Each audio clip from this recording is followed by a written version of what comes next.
Over the course of my studies in theoretical physics, I've traveled across the continent and around the world sampling new ideas and tasting different answers to the questions of how and of why. And still, I find there remains a deep hunger which lives within me, a burning desire to share these great ideas with the people around me.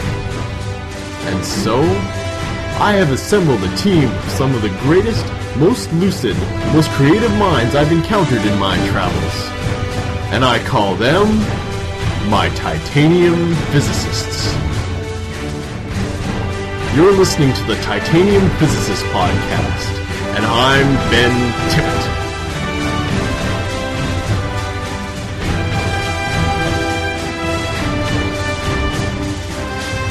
And now, allez, physique!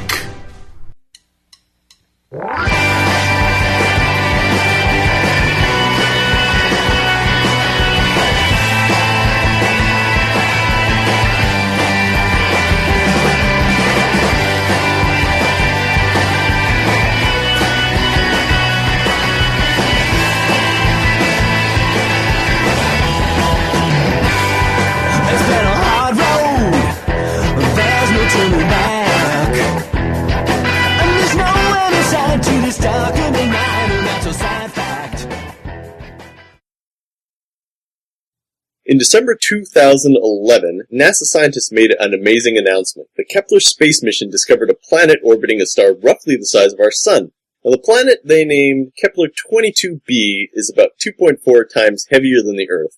And this planet lives within the Goldilocks zone, a region close enough to the Sun for ice to melt into water, but not so close that all the water evaporates. Now, although it's 600 light-years away from us, this discovery marked the first Earth-like planet discovered outside of our solar system, and the first possibility for extrasolar life. Today, we're going to be talking about detecting extrasolar planets. My guest today is Ryan North from Dinosaur Comics, and he's the Duke of the Internet. He lives at www.quants.com, and he's very handsome, and he wants everybody to be aware of it. Hi, Ryan. Hello, how are you? I'm good. How's it going? Good. Sweet. All right, so Ryan, I have assembled today for you two of my very best titanium physicists. Arise, Dr. Rupinder Brar! Oh, lasers! Dr. Rupinder did his undergraduate at the University of Toronto, his master's at the University of Waterloo, and his PhD at Queen's. He's now a senior lecturer at the University of Ontario. Now arise, doctoral candidate Joanna Wu!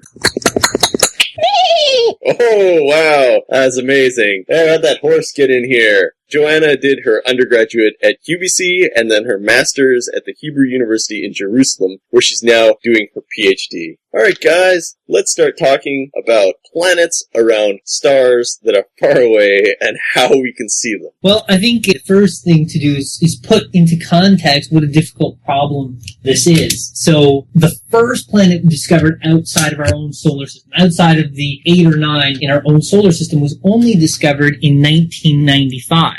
And the reason is because it's really hard to see these planets. I use this analogy sometimes in my class that if we shrank the size of the sun down to a grapefruit, the next nearest star would be on the other side of the continent. Whatever continent you're on is fine. And now think about it in this sense. You're not looking for that grapefruit. You're sitting in Toronto, you're looking in Vancouver for a grapefruit. You actually want to look for something about the size of the tip of your pen, located a few centimeters to maybe a meter or two away from that grapefruit. Oh yeah, and also the grapefruit is really, really bright, and the pen tip is not. This is what I have understood just from popular media descriptions of this.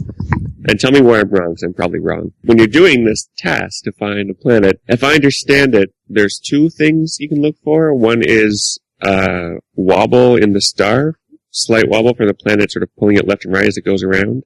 And the other is maybe looking for a spot moving across the planet, should the planet happen to be in our line of sight between us and the star, and block it out really briefly as it passes. Is that true? Actually, exactly you've right. identified two of the major methods of detecting extrasolar planets, and that is essentially correct, except the second method is not so much detecting a blob going across the star, but a lowering in the amount of light we see from the star. Right. We just don't have the resolution. Exactly. Okay. So it turns out that there are two distinct kind of classes of ways we can detect extrasolar planets. One of them involves looking for evidence of planets. So seeing the shadow, so seeing the diminishment of light as the planet crosses the faraway star and eclipses us, or looking at the planet's wobble. Alternatively, you can actually take photographs of the planets that are far away from the stars. Yeah, it's possible. It's only been done in a very, very few circumstances. But essentially what the deal is that planets are relatively bright in the infrared part of the spectrum, and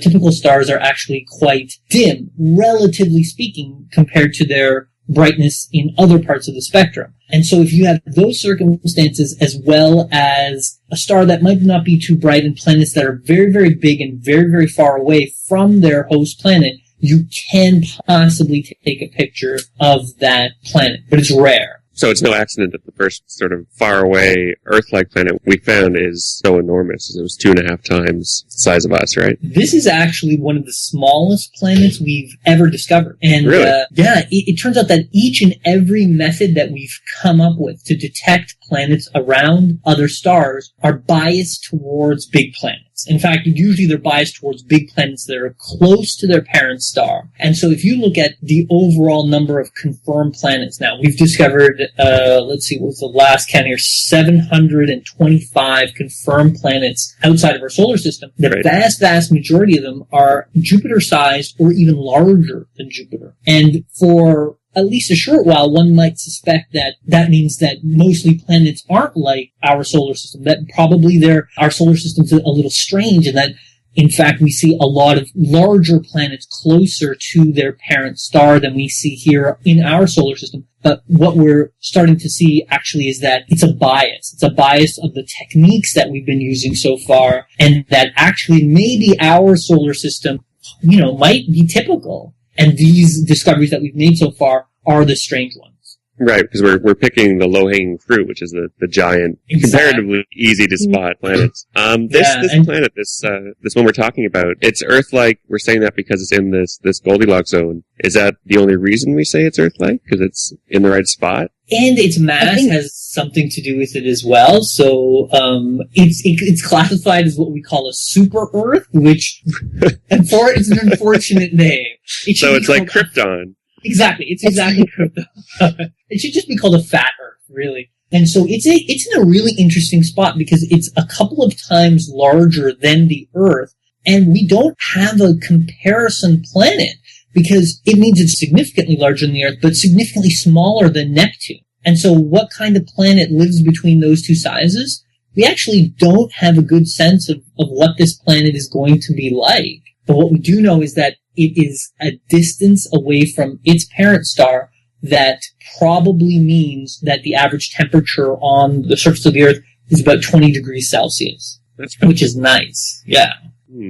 So it's a big surface area planet because it's 2.5 times the mass. When you say size, it's mass, right? So that means more than 2.5 times the surface area, doesn't it? Because of how spheres work, or am I wrong? From what I understand, it's actually the size. So I believe that means its radius. Well, I mean, no, she's right. I'm sorry. That's correct. Yeah, it's about 2.5 times the radius.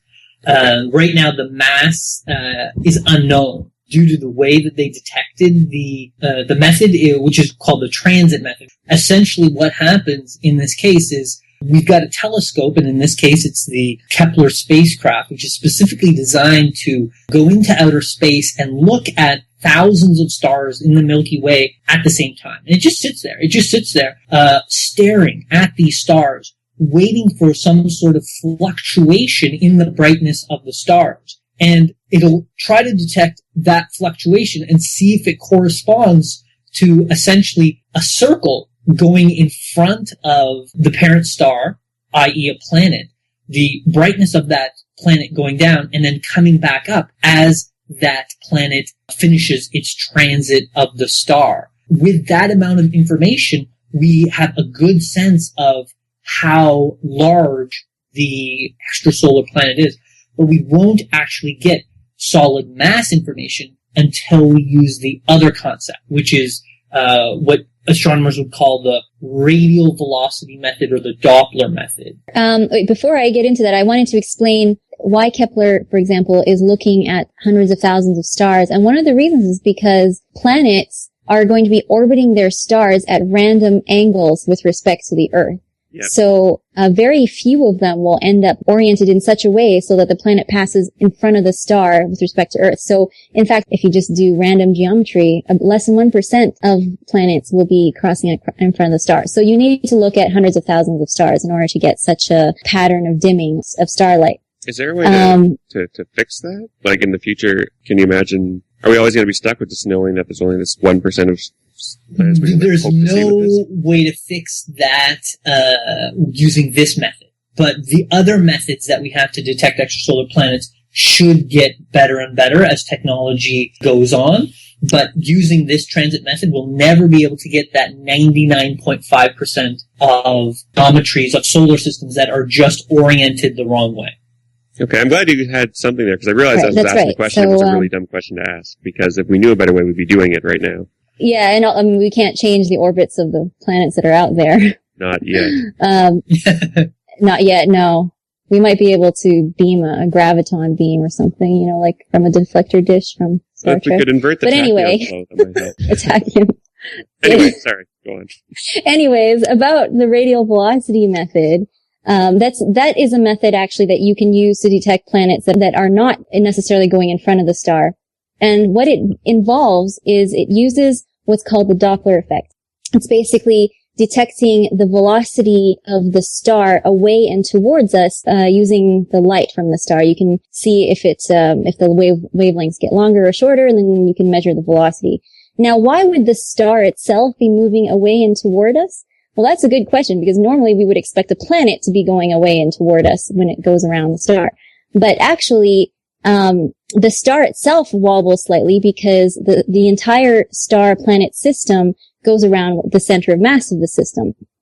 And so the star ends up wobbling around the center of mass. And so you can detect such a wobble using the Doppler method, and using basic equations, you can calculate at least the minimum mass of the planet using this method. So Wouldn't that get super complicated once you have, if you assume there's more than one planet? Like if I have 3 planets going around the sun at different speeds, the wobble back and forth wouldn't be a simple, 1 meter to the left, 1 meter to the right sort of thing, because it'll be pulling at different exactly points. yes, you can right. detect. Okay, that's exactly right, Ryan. So let's take our sun, for example. If we realize our sun has 8 significant bodies rotating around it, as well as a bunch of other things, the sun does wobble as well, but that wobble isn't a very nice, regular, circular motion. It's much more like a spirograph. Remember that old toy when you were a kid where you put your pencil in and you just sort of move around and it creates all these circular lines? I'm using one right now. And so that's exactly the wobble we would expect from a star that would have many planets around it. And we do detect that, and astronomers using gravitational equations are actually able to decipher that spirograph pattern into the fact that the star has how many planets around it, what those masses are, and how far away they're orbiting the star. So it's a one-to-one thing. You never get a bunch of data that says, okay, there's either 8 planets of this distance and mass, or 10 planets of this slightly different mass and distance. But we can never be sure that we're detecting all of them, because, for example, Jupiter clearly has a much greater pull on our sun than Neptune does. Right. For example. And so if you are a significant distance away from our sun, yeah, probably you can detect the wobble due to Jupiter, but you won't be able to necessarily detect the Neptune wobble. And so this technique has allowed us to discover solar systems with 4 planets around them. If I'm not mistaken, that's about the max we've been able to figure out. Does that mean there's not a 5th, 6th, 7th planet?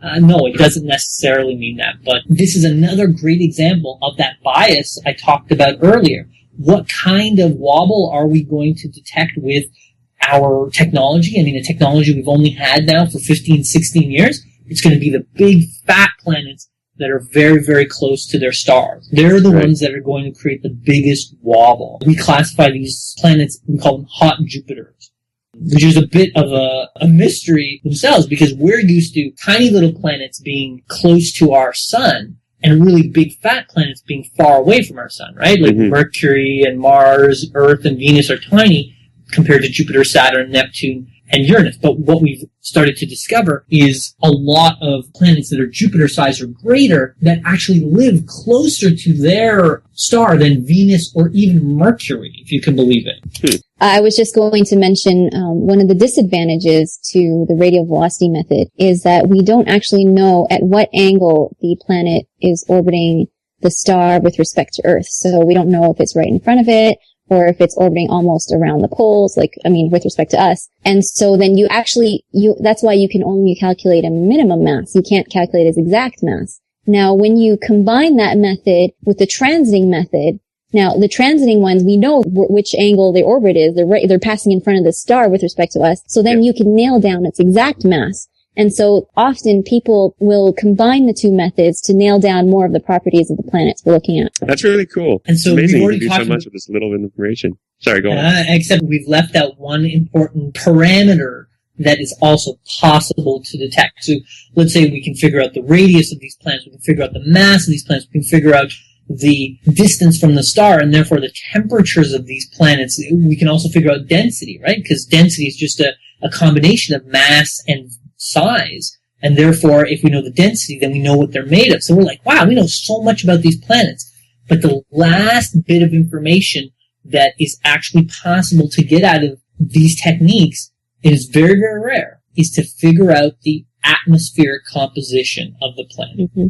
And that's the goal. That's the real goal here. Because essentially, if we had a method, and so it's a pretty complicated sort of technique, I'm happy to explain, but essentially what we can do is realize what signature gases exist in that atmosphere by using a spectroscopy technique. And if those gases should align with what we consider Earth-like gases, again, nitrogen, ozone, oxygen, water vapor, these types of signatures, that would be very, very alluring. And important, I briefly looked it up while we were talking, and you do actually take the atmosphere into consideration when you say Class M. Great. So we want to go throwing around that label, we need to know that nitrogen, oxygen, atmosphere. That's right. Now, one other thing to mention, perhaps in the news you might hear that Kepler has discovered, 2,300 planet candidates. Now, related to our discussion of methods, the reason why they're candidates is because the method that Kepler uses is the method of measuring the dimming of the star. Now, a star can dim for plenty of other reasons besides a planet. It can dim because it grows and shrinks in size regularly, or other reasons, sunspots. So they have to be confirmed to be planets, and the way to confirm them is using the radial velocity method.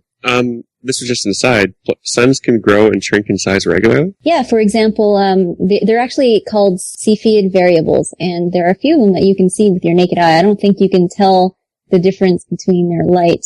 There are some that actually fade in and out of visibility, but yes, yeah. What causes that? Different phases of certain phases. For example, the red giant phase of a star is often quite variable. A star, in fact, and that's another reason why a star can brighten is if it becomes a red giant, although that might be a little bit too gradual for us to see. Mm-hmm. Wow, that's I didn't realize that we would see stars that sort of faded in and out like that. That's awesome. Space is crazy. Yeah. Space is very crazy. The final frontier, right? Yeah. Well, Ryan, since you brought up Star Trek, maybe I'll bring up the lesser of the stars, Star Wars, for a second.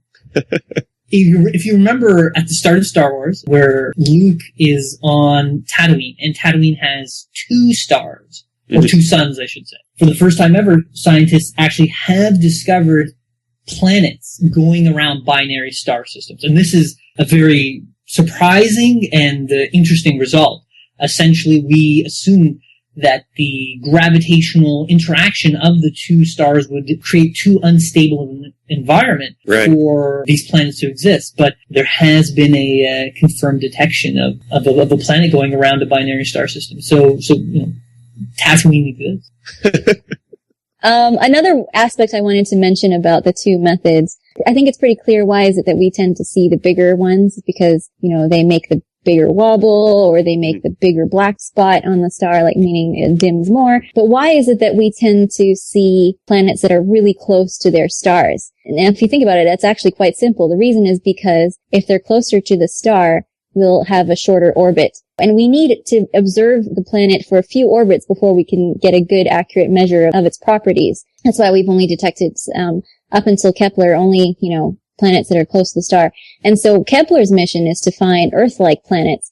And so it's been staring at the same region of sky for a few years, and it's supposed to go on for 3 or 4 years. And by that time, we'll be able to detect planets. If we want to detect Earth, for example, which has a 1-year orbit, you'd need to observe it for, a good 3 years in order to nail down its properties. So Kepler should be able to detect planets like ours at around the same orbit. So this observation, is that when you're looking for the things Kepler's looking for, is it computational? Like there's a computer who looks for these aberrations, or is it people going over, I guess, video footage? That's actually a really good question, Ryan, and it brings in something that I do want to mention is a website called planethunters.org.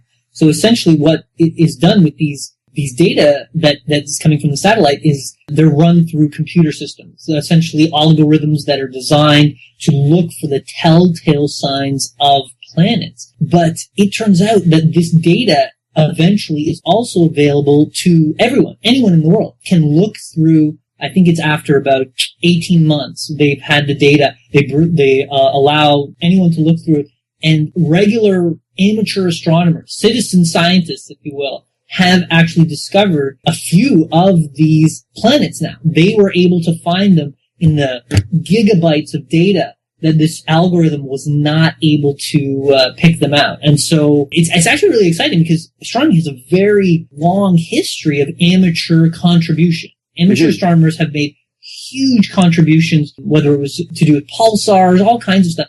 And it's continuing today. You can be a planet hunter working on the Kepler mission. This is crazy. Yeah, I think that I could find a planet. 70 have been discovered by amateurs. If you find one, will it be named like Ryan North 3? Or will it be named like Kepler 700BH? Apparently they're giving credit to whoever discovers them, but they're going to, acknowledge them in the paper they eventually publish, but I don't think they named that. Really? This is sort of a side thing, but I've thought about it before. When it comes to naming planets like this, obviously we all agree that Earth is called Earth. Is there ever debate over what a planet should be found? Like if I discover a planet on this site, and I decide it's going to be called Ryan is Cool 3, and no one likes that name for some reason. But have there been cases where, someone publishes a paper and says, I found this planet and it's called Epsilon Omicron 3, and someone else says, no, it should be called, Happy Land? I think the final word on the subject belongs to the IAU, the International Astronomical So there's authority. Union. There is an authority, and they meet every once in a while, and they decide what the official name of basically everything is in space. How do I get involved in this organization? It's not impossible to become a member. IAU.org. Give that a shot. Is it impossible if you're not an astronomer to become a member? You know what? Actually, to be honest, I've looked into this because they basically meet every 3 years for their triennial big time meeting. By the way, these are the same people that demoted Pluto, about 6 years ago, from planet to essentially called dwarf planet or a Kuiper Belt object. And so, yeah, it's hard to become a member. I'll file that as Plan B then. Yeah. I think most planets, though, are named. There's a convention that you're supposed to name it, the name of the star and then B, or you just put letters after every next planet you find around the same star. You just call it the star's name and then the letter. Is it letter in order of discovery, in order of orbit distance? Because then some planets I'm might not get renamed. sure, actually. Yeah, I'm not 100% sure. Usually it's both, the way it's been. Like, usually when we're making a discovery of a solar system of planets, you're basically deciphering the existence of all the planets at the same time. But there have been circumstances where there have been follow-up discoveries where they've discovered, a fourth or a fifth planet and they use the letter E and F. It's almost certain that you will discover a further away planet after a closer in planet. Right. And so I think it's basically they're trying to do it from the star out, where the closest one would be B, and then the second would be C, and so on. So are the only planets with stuff that person on the street would recognize as a name, are they limited to our solar system, these ones? I think so. I can't think of anything else. Yeah, I don't know of any other planets with actual names. Yeah, they're names like Gliese 433b, and Exactly. Koro /23B and HD65216C. You'd think we're a society of robots with those names. Yeah, exactly. There are probably more planets in the sky than there are humans on the Earth, so you'd run out of names eventually. Well, then you'd fall back to Ryan is cool 3. I see. Statistically, if you're naming things with just random letters and numbers, eventually there'll be one called Brian is Cool. It's true. You know what? They probably filter out vowels to avoid things like that, so you'll end up with like the swear word planet by mistake. So, do you want to talk about the future space missions? Right now, there's 2 space missions that are ongoing and trying to discover planets, and they both use this transit technique we've talked about. The one that we've talked about the most is Kepler, and Kepler's a NASA mission. There's another one, Corot, which I've been told is a French mission by Joanna. Corot was launched a few years earlier than Kepler, so they weren't able to, they're able to detect planets that are just above Earth mass, and Kepler being launched later, they were able to increase their sensitivity so they can detect Earth-like, Earth size, even slightly smaller. Wow. The next class of missions that are going up, at least hopefully, you never know with budgets, etc., is 2 called Gaia and Sim, and both of these are actually interferometers, and everyone's seen an interferometer. If you watch that movie Contact, you see pictures or video of the Very Large Array. The Very Large Array is a radio interferometer. It uses a series of radio telescopes to create a single picture, and the point of this is to increase your resolution, seeing very, very small objects. Right. So what they want to do is put one of these interferometers into outer space to be able to detect much, much smaller wobbles, to detect the change in velocity of a star due to the planets going around it to a much greater degree than anything you could do on the planet Earth. And that will be really fascinating because that is not limited to this 0.5% of solar systems where the planet goes in front of the star. And then finally, the last 2 ones, which are no more than on the drawing board, is the TPF, called the Terrestrial Planet Finder, as well as Darwin. And these are designed specifically to directly detect planets that are closer in size to the Earth. A lot of their work is theoretical right now, but if the money's there, if the scientific ingenuity is there, it won't be that long before we are at the point where we're not only discovering planets that are Earth-like and figuring out how hot they are, how large they are, how far away from their star they are, but also what their atmosphere is made of. This timeline, if everything goes well, this is like within my expected lifespan. Absolutely, absolutely. If the money's there, the technology is no more than 2 decades away. Sweet, I got like 4 or 5 left. The real question is going to be, because this is one thing that is interesting, I think. If we're sitting here on the planet Earth and we discover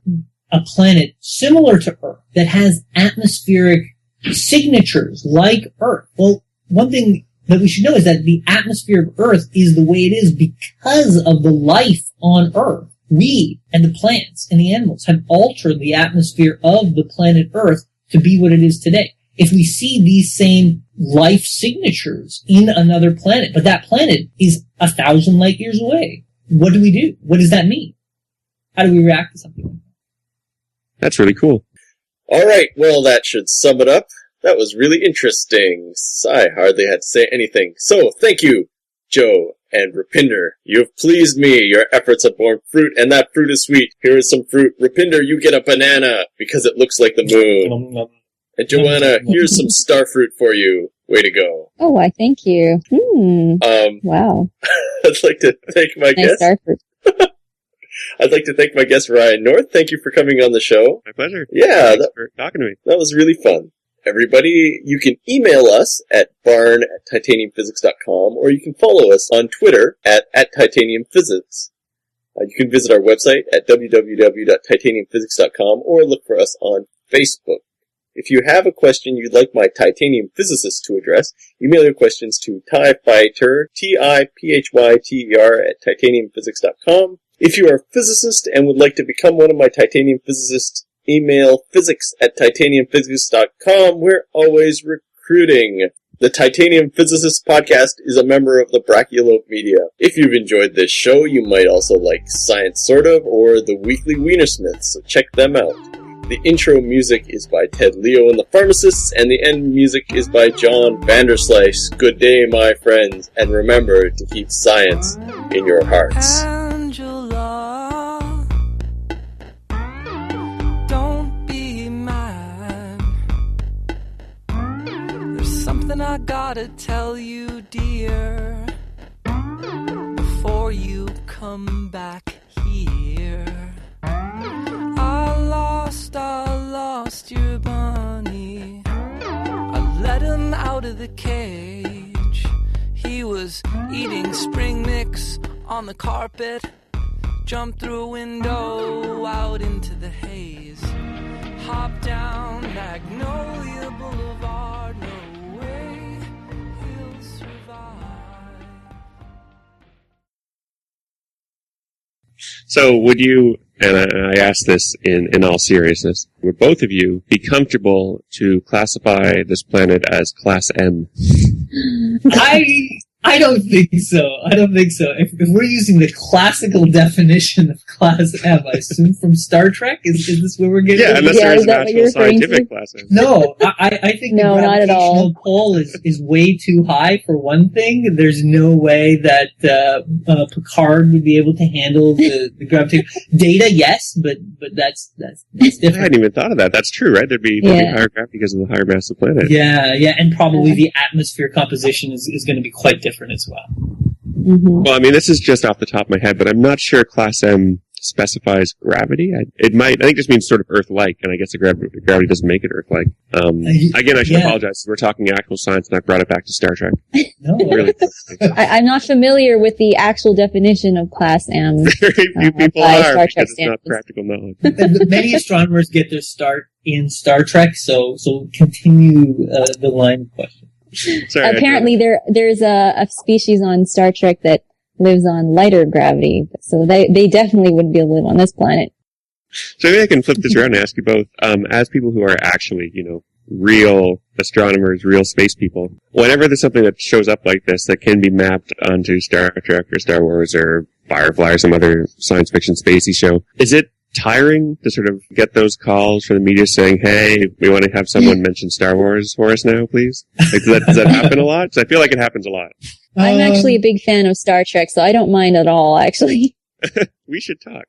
Yeah, it's I'm not tired of it, and I actually think it's a great way to bring people who, don't have the science background into it, to help them understand how, science works and relate it to something that they're familiar with. And so I teach an astronomy class that's specifically designed for non-science students. This is business students and social science students and all this, all nurses, a lot of nurses. And so we're talking science for 2 of the 3 hours, but then for an hour of that class, or at least like a half hour of that class, I try to bring in a discussion that, is a little more relatable. And so we'll talk about sometimes the business of space exploration, or we'll talk about your favorite science fiction show and what astronomy is real and what's not. That's cool. I studied computational linguistics in grad school, and our closest thing we had that was relatable was basically robots that talk to you, and that usually lands on Lieutenant Commander Data. And it was frustrating because Data is this great example of a thinking machine who is treated like a human. Except the linguistics part of that, he can't use contractions. And of all linguistic stuff, that thing has to be the easiest problem to solve in the world. Like, we can figure out semantics, but contractions is dead easy. So it's frustrating because everyone's like, oh yeah, computers talk, but they don't talk like people do. They can and can't. Well, I'm still looking forward to the Blu-ray Star Trek The Next Generation, regardless, coming out this month. Yeah, with the high-def special effects. I've totally brought this conversation to Star Trek. I'm sorry. Oh, right. Okay. Yeah. Back to astronomy.